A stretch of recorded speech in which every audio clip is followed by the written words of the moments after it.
This is pretty cool, huh? Manchester, New Hampshire hosting something like this. It's really awesome, yeah. It's strange to be up here just talking to you. I'm used to more engaged conversations. So if you want to heckle and compete with my speech, I guess you can do that, because my topic today is something that's been played out a little bit. You hear this topic talked about a lot, and it's the idea of competition versus collaboration, and how do you tell the difference between the two, and how do they play together or separate? And my philosophy on this is a little bit different. I think what I've seen is some of the best innovation actually comes from people who are collaborating in a friendly, competitive situation. And I'm going to explain about how that friction and that fine line between competition and collaboration can really lead to some of the most interesting innovation that's really changed the world, I guess, as Paula Blank said. I'm going to start with something interesting. Hi, my name is Travis, and my parents own Indian Head Athletics. Every Christmas, we give my brothers and me the same stuff. We've got basketball and hockey equipment, ice skates, cross-country skis, toboggans, and more shoes than we'll ever wear. So this year, we've got a plan. We figured that if you buy all this great stuff, there'll be nothing left in the store, and then they'll have to give us toys and all that other good stuff. Right, guys? Yeah! So what do you say? Shop Indian Head Athletics, 18 Lake Avenue in Manchester. Thanks. That was memorized, and it clearly shows that I had a love for advertising and marketing quite early.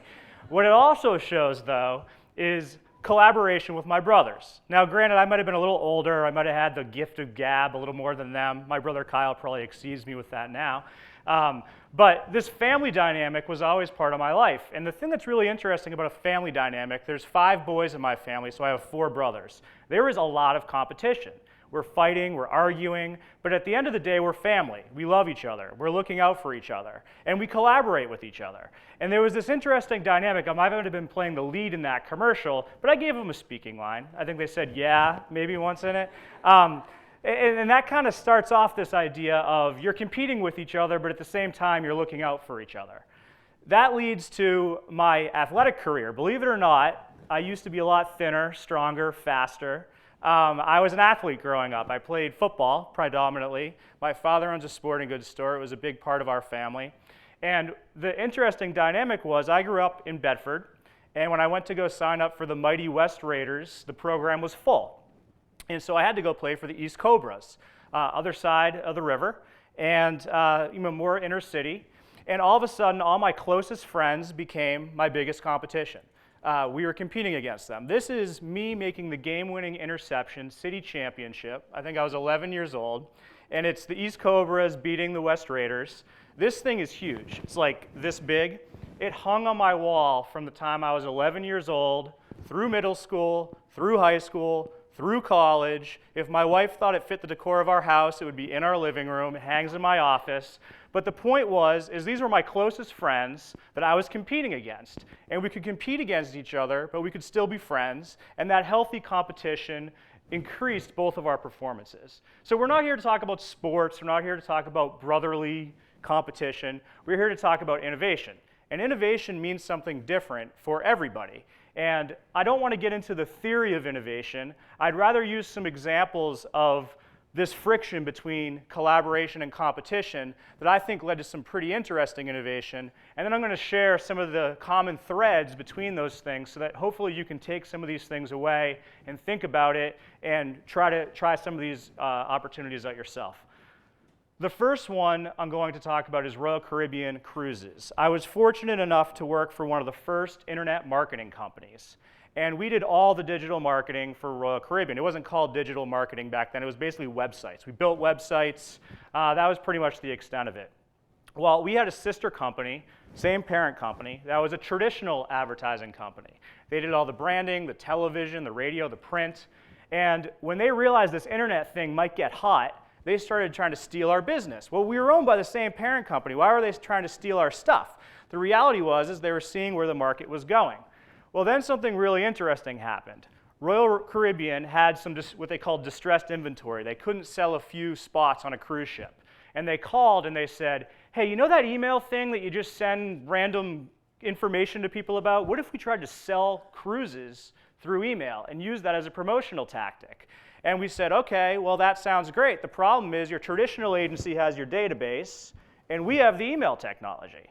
And so what that created was this interesting dynamic where technically our sister company, who was trying to take all of our business, was forced to have to collaborate with us. We had built this email platform over years. They couldn't replicate it. The market didn't have alternative solutions at that time. So we were forced to use their database and our technology, and we created the first ever email marketing database for Royal Caribbean, started using email to market services and actually sell things very early in the game. And for 6 years, we coexisted as partners, where they knew what they knew, we knew what we knew. We always knew that if one of us misstepped, we could steal the other guy's thing, and it kept both of us at the top of our game, led to a 6-year run. This program still continues today as one of the most innovative email marketing programs in the world. And I think it was largely because of the fact that we both had things the other needed, and we both recognized that we weren't going to be able to do something innovative without each other, and that led to the success. Secondarily, a more local example. When I left this big advertising or digital agency, I was a big brand digital guy, wanted to work in New Hampshire. A 27-year-old big brand digital guy without a team probably wasn't going to be able to do much here then or at any point in time. And so I met Pat Griffin. He owned, which was the largest traditional advertising and marketing agency. And I told him my plans of starting my own company. And he basically said, well, why create another marketing company in this market that's essentially in some way going to compete with each other? Why don't we take your big brand digital experience, my knowledge of the local market, knowledge of running a business, and let's try to create something together? Well, I wasn't interested in that. I think my entrepreneurial ego was too big at the time, until a real opportunity was identified, and that opportunity was with the New Hampshire Lottery. The company had the New Hampshire Lottery, still does have the New Hampshire Lottery account since 1985. And the reality was it was an anonymous, cash-based transaction. And in today's day and age, spending all your money on awareness and acquisition for people you don't even know who they are is not the most logical advertising or marketing approach. So having a lot of consumer loyalty experience, we created this idea of taking all of your non-winning tickets and entering them on the internet for additional chances to win. And we essentially took my big brand digital consumer loyalty experience and Pat and the agency's lottery experience, relationships, political information, and basically turned it into what is the first and still only web-based program where people can replay all their non-winning lottery tickets. It's largely recognized internationally as being the most successful loyalty program in the gaming space. There's over 250,000 addressable people in the database. Considering the adult population of New Hampshire is only about 800,000, it's a significant number. 17 to 20% of all lottery revenue gets replayed. And we all of a sudden have our own channel, going back to the Royal Caribbean case, of a database we can address and communicate to. And so again, it was that recognition that, sure, I could go start my own agency and he could keep doing his thing, but maybe if we just thought about it together and thought about how it could work as a collaboration, it could make a little bit more sense. The third example I'm going to use is really close to me. It's one band, one brand. I've always had a passion for music, for fashion. It's why I wear these shiny shoes that hopefully the light is just like blaring off of for all of you. The whole notion of the music industry, people used to make money selling music. It just doesn't happen that way anymore. There used to be the notion that if a band or a musician collaborated with a company, they were selling out. That's where the whole selling out term originally came from. And what my partners and I decided was maybe these two groups could actually complement each other. The reality is these emerging brands, and in our case we decided to focus on fashion, they don't have the money to do traditional branding, traditional advertising, traditional marketing. At the same time, the music industry and music is one of the most viral things on the planet. People like music. It brings energy. It brings life into something. The reality is emerging bands and emerging brands are trying to reach similar people. They might be competing a little bit for their entertainment dollar, but really they're competing for people's time and energy. So if the viral nature of music could be used to spread the word about a brand, and fashion could be used to make bands look better, make them seem more professional, give them something tangible they could offer, then perhaps both of these parties could coexist. And so One Band, One Brand was created, and essentially what it does is it aligns emerging music with brand-appropriate fashion, and they collaborate with each other on everything from products to creating music to live events, and it's led to wild success for a lot of these bands and brands. And so the common thread between all three of these examples, now that's like the credibility builder. I've heard in these TEDx talks, you like got to give yourself credibility. So, the 1986 TV commercial, the family, the stardom I had as a Pop Warner football player competing, these revolutionary marketing examples I just gave, they all have these common threads to them. And these are things that you can think about in your lives and in the things that you're doing, irrelevant of the industry or irrelevant to the space that you're playing in, to see if this idea of blurring the line between collaboration and competition can actually create something greater. The first is mutual respect. I mean, this is really like the would I go out for a beer with this person test, okay? Like, you can collaborate with all kinds of people, but in my experience, if you don't truly like them, if you don't truly want to spend time with them, even though all this other stuff I talk about may align, it won't work. It won't be enjoyable. You won't be able to stay passionate about it. So is there mutual respect between the parties considering working together on something? Secondarily, common aspirations. I'm not saying common goals. I'm using smart words, aspiration, big. The idea being, are you thinking along the same lines? Are you both aspiring for something of a similar caliber? Are you thinking of the world and the opportunities in the world in a similar way? And do you have a shared vision? Now, vision is a big picture topic as well. Are you imagining that you could be heading in comparable directions? It doesn't mean you have to have the exact same endpoint or the exact same goal or the exact same monetary reward that you're looking for. It's about alignment. At the end of the day, you can plan for a collaboration and you can think through how you might be able to work together all day long, but it's never going to go as planned. You need to be flexible. You need to be willing to bob and weave and duck and stand up when you need to. You need to be transparent. This is true with any relationship. Are you willing to be open and honest? Are you willing to not try to hide behind things? Are you willing to voice concerns when you have them? Be constructive.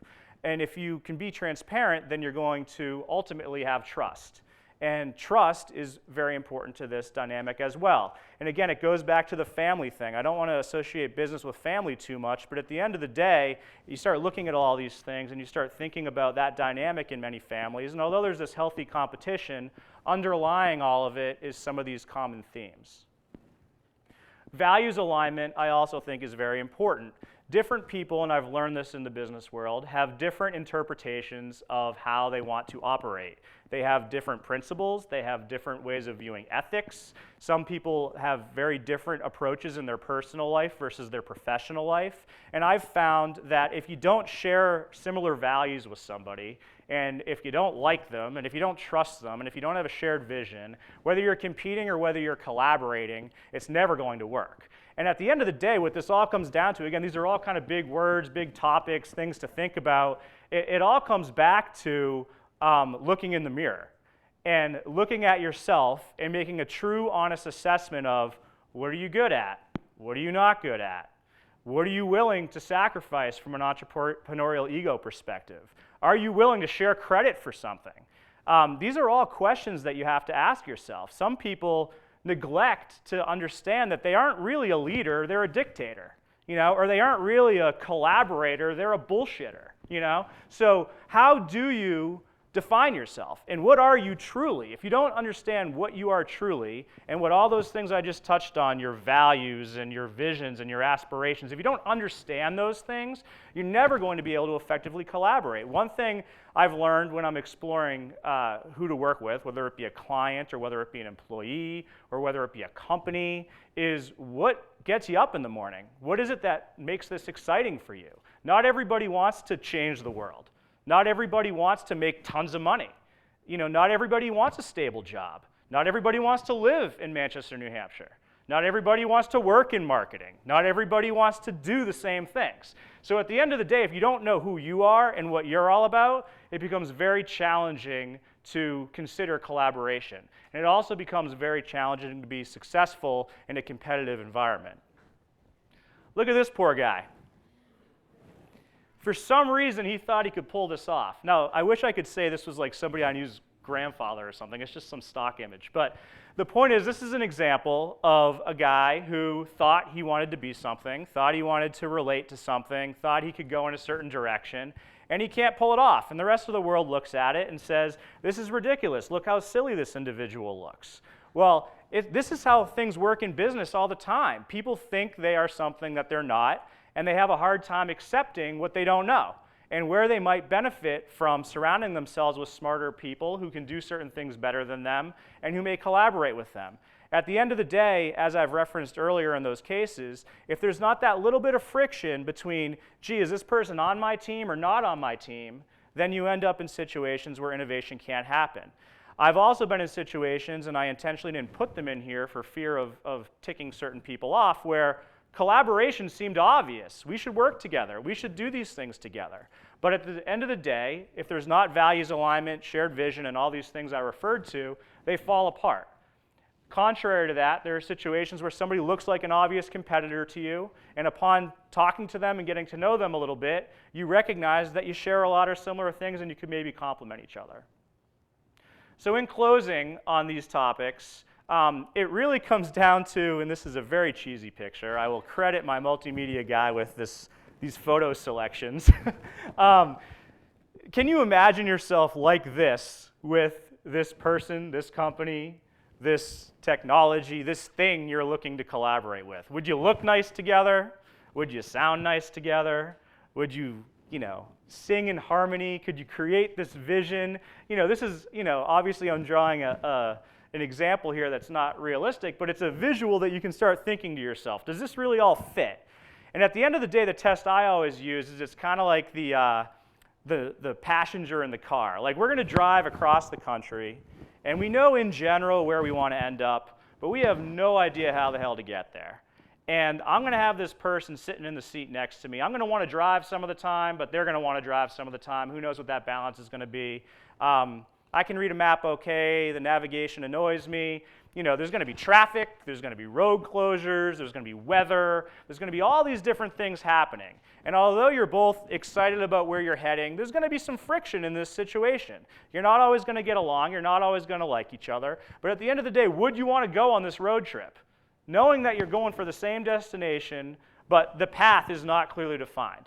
And that's really the kind of real-life example that I can think of, that if you can imagine going on a road trip with this person, this company, this thing, and if you can imagine spending days upon days in different hotels, eating different food, and actually getting along with each other, then the healthy dynamic of they like to drive more than you like fast food more than them, those things lead to a really eye-opening, life-changing trip. And that's, I think, the best analogy I can think of as it might tie back to business and innovation in an appropriate way. So we're counting down from 8, 7, 6, 5, 4, 3, 2, 1. Thank you.